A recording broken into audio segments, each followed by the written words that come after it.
was Todd, T-O-D-D, last name Ehret, E-H-R-E-T, and I'm the captain of patrol. And then let's talk a little bit about what happened on Hamburg, if you just paint the picture. Yeah, so about 8 o'clock on Saturday night, we received a call of an accident on Route 5 near North Creek Road. Officers really responded upon arrival, and really before they got there, they had the idea that it was a fairly severe accident. Initial officers responding relayed that to the lieutenant. He responded as well, and at that point, they had the accident investigation unit for our agency respond to the scene, and several of us went there as well. On scene, it was a fairly significant accident. It was severe. The officers there did a great job. The person that fled from the vehicle, the striking vehicle, they were able to locate him in short order in a neighborhood.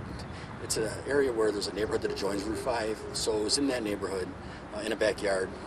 Really just some good police work. Originally, the officer found him in the backyard and was able to take him into custody fairly quickly, which helps us in the end. So he hopped out of the car after? Yeah, it appears shortly after the accident.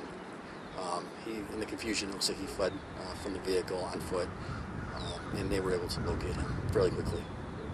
Was that through tips, or was it just immediately just start canvassing the area? Yeah, it's just like I said, some really good police work as far as setting up a perimeter and then searching on foot in order to locate him, and he was located in the backyard of a residence.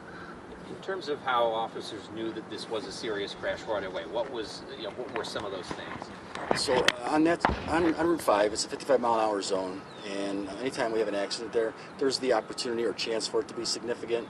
Officers that responded there, as well as the information that was being relayed to dispatch, really came into, it comes to light rather quickly in their head that they're responding to something significant. Upon arrival, it's very apparent that the accident is a significant accident, very severe.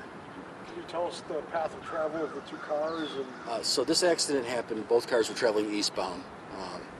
And as one vehicle on Route 5, in the proper lane, slowed to make a turn onto North Creek Road, a vehicle from behind hit it. So you're making a left onto, or right? No, it would be a left. He was making a left-hand turn. The operator of that vehicle, she was making a left-hand turn from the proper lane on North Creek Road, and the vehicle from behind struck them. Appears significantly. Can you talk about just the outpouring of community support around this family? Yeah, that's something that we're all human beings, right? And this is a great community. And when tragedy happens, I think, at least I hope that the family feels the support from the community. It appears that from everything that I've seen, that the community stands behind the family. It's a tragic event whenever someone loses a child. As a parent, I could not imagine that. I know that our officers responded. One of them is a parent as well with young children. And it's something that, it causes us a great deal of emotion. And once things are said and done, to see the outpouring of support from the community, I hope really helps the family. And I hope that the fact that we take these very seriously and we do our best to make sure that this is a very thorough investigation and that every box is checked, and then when we bring it to court, it's ready to be prosecuted in the right manner. So it's important to us, and I've worked here a long time, and this is, like I said, a good community that stands behind its people. And I think when something like this happens, it just shows the love in this community for people to live here. Can you talk about, well, first of all, Marcus Genovese, is that how you say his name? I'm not positive. I think it's Genovese. Genovese? Yeah, that's what I've heard the accident guys refer to him as, so I'm going to go with that. Okay. Yeah. And then his charges, he's facing a lot right now. Could you just kind of talk through that? I can. So the operator of the vehicle that struck the family does face some very, very serious charges. I mean, the least of which are probably the vehicle and traffic violations, but there are at least 4 felony charges that are serious felonies. The manslaughter charges in and of themselves, the 2 charges are serious. But leaving the scene of a fatal injury accident is a serious charge. It's also a felony. Him driving on his suspended or revoked license while being intoxicated or impaired is a serious felony. And then you also have the charges that stem from the actual DWI in combination with narcotics as well. The one charge, it was the aggravated operating unlicensed. Yeah. Would that necessarily indicates that he had his license previously suspended or revoked?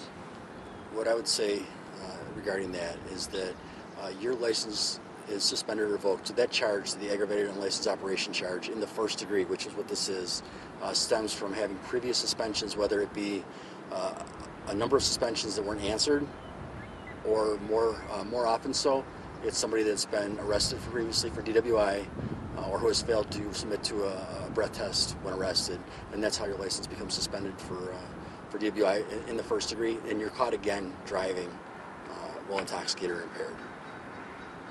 I guess, is that concerning when you hear that someone yet again is behind the wheel? I don't know. I guess I don't know how much I don't want to put you on the spot with that. No, but you're if not. you want to You're not. elaborate? I can elaborate. That's Yeah. fine. I would say that it is concerning because we have families that drive here, and we take for granted that people have an operator's license. We take for granted that people follow the rules, and they don't always do that. And on this job, we come into contact with it every day. If your license is suspended or revoked, does not mean necessarily that you make the decision not to drive your vehicle. So it is serious because we have our families out here driving. This family was just driving, and in that sense, yeah, it's heartbreaking. You mentioned it's 55 along that section. I can't remember based on the charges. Was there a reckless charge along with that, like a speeding, or were they going rate of speed? Do you know that at this point?